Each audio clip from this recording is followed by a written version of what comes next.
Now, despite relentless efforts by the government, there has been no end in sight to the stigma around HIV-positive patients here in India.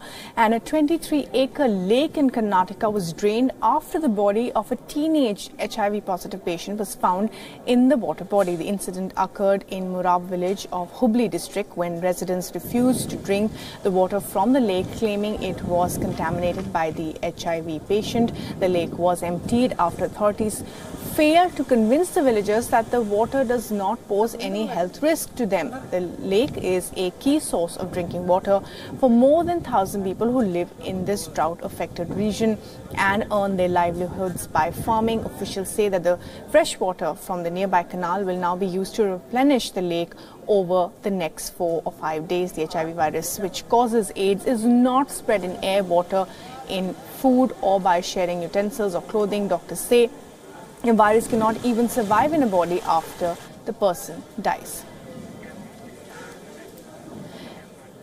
And Nishita Virender, our correspondent from Bengaluru, is now joining us for more on this. And Nishita, what shocking news, an entire lake there being emptied out just on the fact that there was an HIV patient who died and the body was found there. Now, of course, Karnataka has its problems with water as well. So what's going to happen next? Is that water going to come from another canal? What are authorities telling you at this point?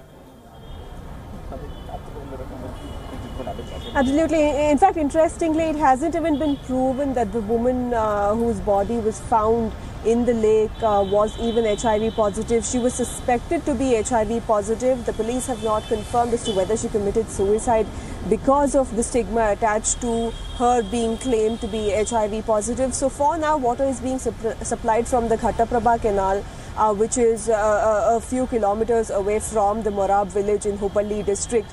And this village has close to 1,000 people, and all of them in fact came on the 29th and 30th of November equipped with tankers and pipes and threatened the district officials that if they do not clean up this lake, if they do not clear the water from this lake, then they will do it themselves. They had rented out pumping out machines as well.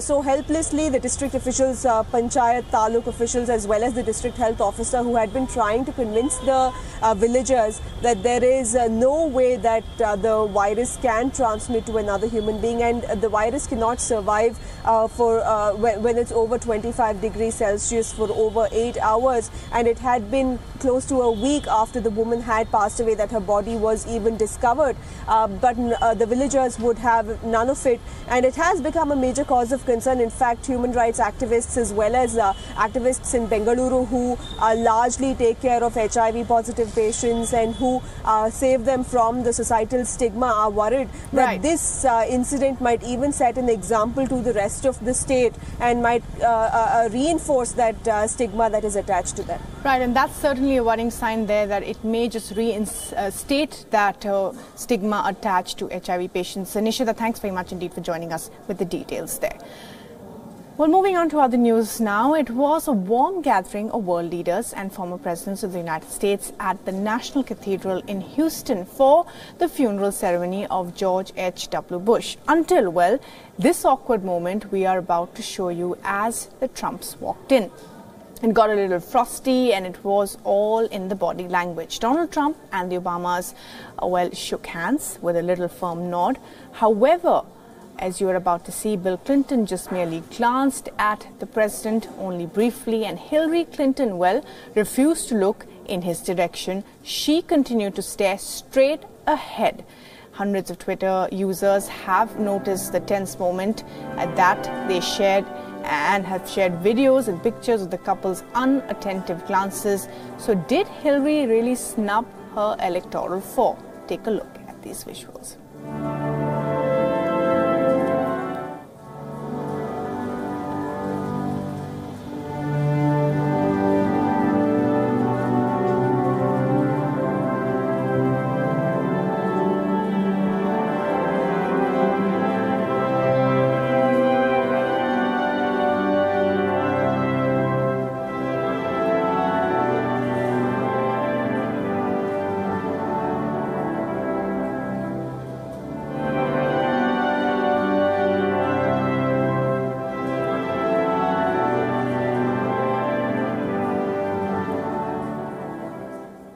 So, well, while everyone there looked visibly tense, hundreds came out to pay their last tributes to the former President George H.W. Bush. The casket of the remains of the president arrived at the St. Martin's Episcopal Church in Houston, Texas.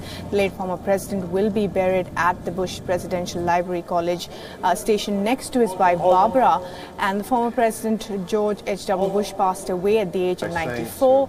Last Friday at his Houston home, he served 2 terms as vice president and then served as the 41st United States president from 1989 to 1993. His time as president also saw the end of the Cold War. He was also the former head of the CIA and World War II hero. Former President George Bush paid an emotional tribute to his father, saying that the best father a son and daughter could have was his father. And let's listen in to what he said.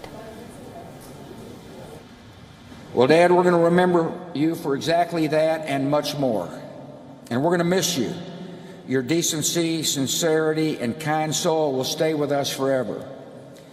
So through our tears, let us know the blessings of knowing and loving you, a great and noble man, the best father a son or daughter could have. And in our grief, let us smile knowing that Dad is hugging Robin and holding Mom's hand again.